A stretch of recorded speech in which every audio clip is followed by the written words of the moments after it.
Today on CityCast Pittsburgh, have you ever seen those old painted signs on the sides of brick buildings advertising some pharmacy or specialty store?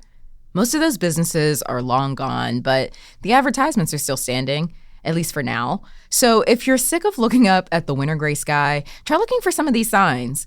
We're bringing back our conversation with CityCast contributor Rosalind Skeena-Colgan on where to find these colorful pieces of Pittsburgh history before they ghost us.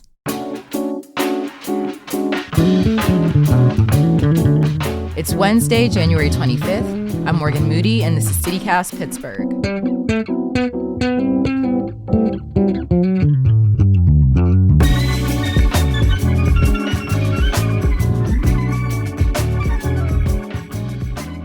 So these old paintings on the sides of buildings have an actual name other than these old signs?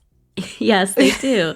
They're actually called ghost signs, and they're basically the billboards of the early 1900s. So you've definitely seen them around town, even if you didn't know what they were called.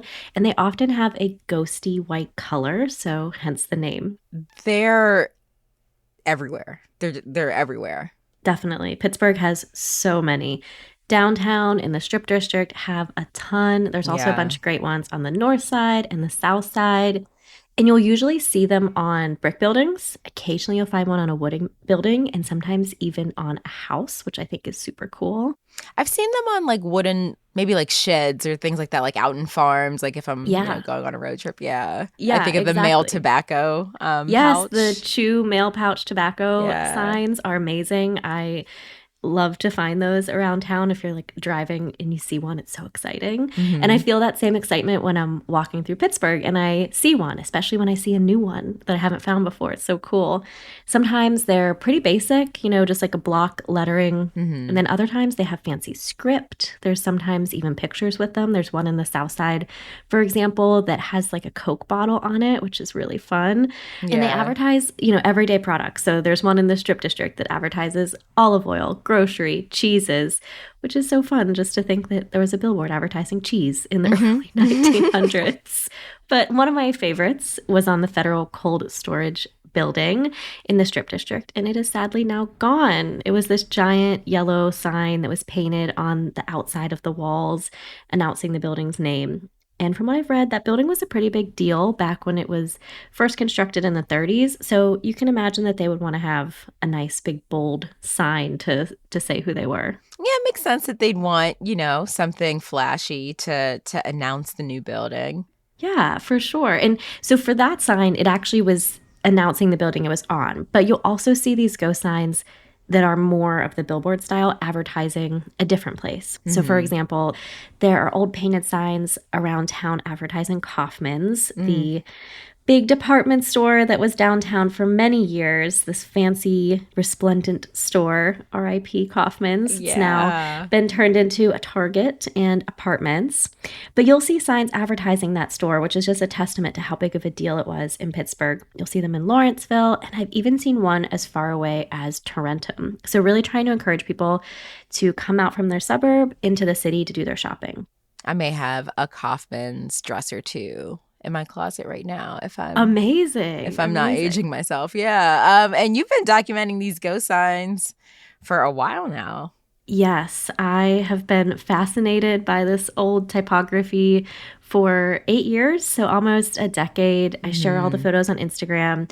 To me, they're works of art, they're history, they're murals. I know some people kind of see them as graffiti, but to me, they're really special, and I want to try and document them before they're gone.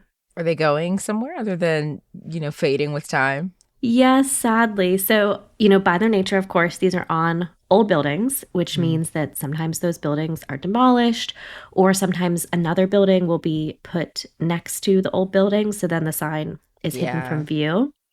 So, in fact, there's a really good example of that that got a lot of media attention, actually, a few years ago. In Polish Hill, there was a fire, and it burned down this building that then displayed this amazing old sign advertising Mother's Bread. Mm-hmm. So for a while, ghost sign nerds like me were very excited to see that sign.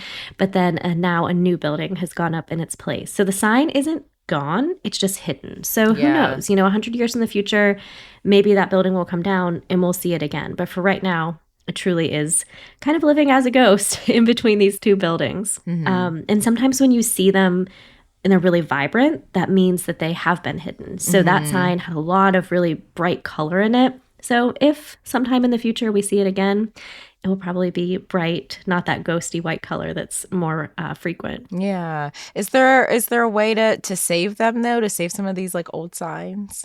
So it's tricky. I have talked to a sign painter in Pittsburgh who refreshes the old signs. Yeah. And sometimes he even paints new signs, but he uses these amazing old school styles, which is really cool. I've seen some newly painted ones downtown. Yeah, for sure. I think that maybe they're getting some love, which I'm so glad to see.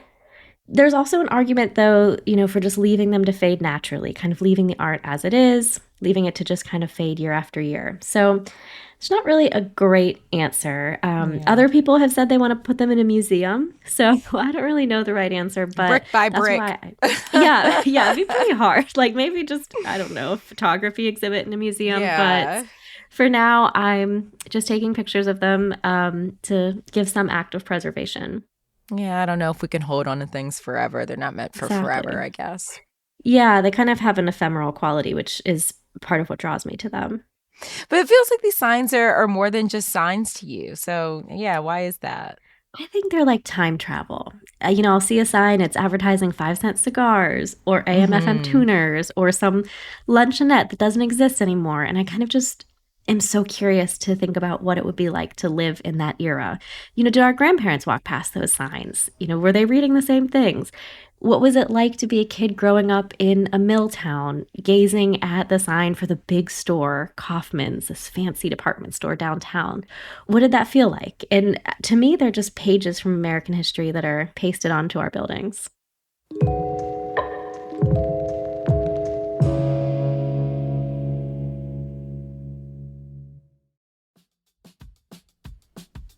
It's the start of a new year, and one goal you might be considering is buying your first home. 2022 was a very difficult year to buy a home, but 2023, I'm telling you, it's the year of the first-time home buyer.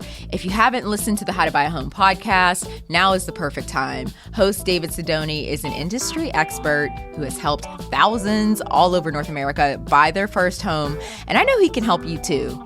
David can guide you through next steps that are right for you, whether you're planning to buy a home now or 5 years from now. He can even connect you with a great realtor in your town that works with first-time home buyers and actually cares about you. Plus, he just released a first-time home buyer starter kit at howtobuyahome.com. It's a free resource thousands of people have already taken advantage of, with all the knowledge you need to buy your first home. Start planning today at howtobuyahome.com and make this the last year that you rent. Find How to Buy a Home on YouTube and wherever you listen to podcasts. These signs, though, I feel like they're just part of our backdrop. Like, I think there's one, honestly, on the side of the building that I'm in right now. I haven't really thought about it, but, like, is Pittsburgh kind of like the ghost sign capital? I guess I don't think of this being a thing in too many cities, but maybe I'm not paying attention like I'm not paying attention here. They are everywhere. And Pittsburgh definitely has a lot. And there's like such a big concentration of them in downtown, in the Strip, which I think is just amazing to walk through and kind of find them. But any old city that you go to will have them. So St. Louis has some cool ones. New York City has a bunch as well. And thankfully, I'm not the only ghost sign nerd walking around photographing these. You can go on Instagram and see a bunch of them as well. I sort of think of it as like a scavenger hunt where there's no right answer. But it keeps me kind of present as I'm walking around looking for these things. A couple of years ago, I feel like I found an old film camera in my parents' attic and like started taking pictures. And ghost signs were some of the first things that I started taking pictures of. I thought I was so unique. So you're telling me, that my ghost sign Insta posts aren't unique. They are, of course. I would love to see those, by the way. But it is sort of a community. So last I checked, there were more than 100,000 posts on Instagram tagged with #GhostSign. And they're all over the world, which I love scrolling through that hashtag because you see Pittsburgh signs next to pictures from places like England and France and all through the United States. Yeah. And it's this super friendly community. If there's something that's too faded to read, I'll often ask for help, and people will like jump in and they're like, I think that's an R, I think that's a K, whatever. So it's kind of like this crossword puzzle where we're all contributing to sort of figure out what this sign might have said 100 years ago. Do you ever go and try to find the original advertisement and do like a side by side? Yeah, definitely. And I have done a little bit of that research. There are definitely folks who have done even more of that. But I love to see the old signs. In fact, with the federal cold storage sign, I found an old picture from historic Pittsburgh from the 50s of that building, and you can really see the sign. It's not faded. It actually, you can tell what it says. So it's really cool to kind of see that moment in time as it was, when the sign actually was legible compared to now. Historic Pittsburgh is a rabbit hole for nostalgic Pittsburghers. That's the only way I can describe it. I can spend hours on that website. Yeah. What's the weirdest ghost sign that you've ever seen? Ooh, that's such a good question.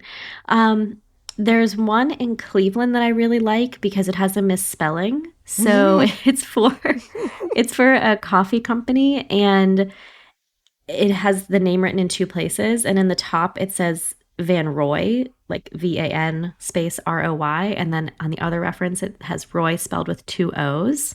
So one of those is right and one of them is wrong. And I just I have so many questions about that. I hate having a typo in something. So what did it feel like to be that sign painter and have a typo? Yeah. But it's a gorgeous sign. It actually has an image on it. It's brightly colored. So that one's a little weird. I like that. And, I think they just are moments from another time, like seeing a big ad for piano movers. Sure, people still move pianos today, but not in the way, I think everyone kind of had a piano back in the day. So just the idea that that was something that you really needed is so interesting to me. And that one is hidden. I think that was technically either Bloomfield or Lawrenceville, kind of up on the hill. But when I came across that one, it was it's just such a treat to find them. And they truly do kind of jump out at you like ghosts. So if people are interested in looking for ghost signs, I hope that they will and take some pictures of them too. Rosalind Skeena-Colgan is a CityCast contributor. You can check out her ghost sign photos at Ghost Sign Girl. That's girl, GRRL, no I, on Instagram. Thank you so much, Rosalind. Thank you so much for having me.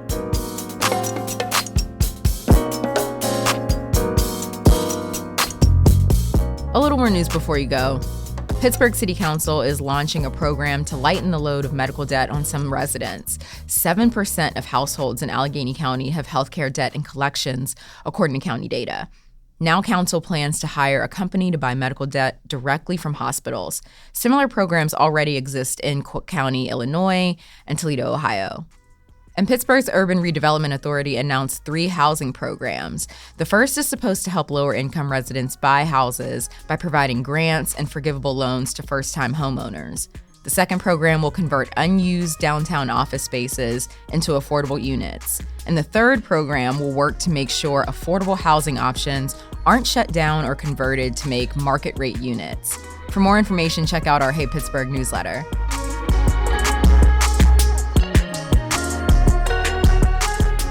That's all for today here on CityCast Pittsburgh. If you enjoyed the show, tell a friend, rate the show, leave us a review, paint it on the side of a building, and subscribe to our morning newsletter. We'll be back tomorrow morning with more news from around the city, so we'll see you then.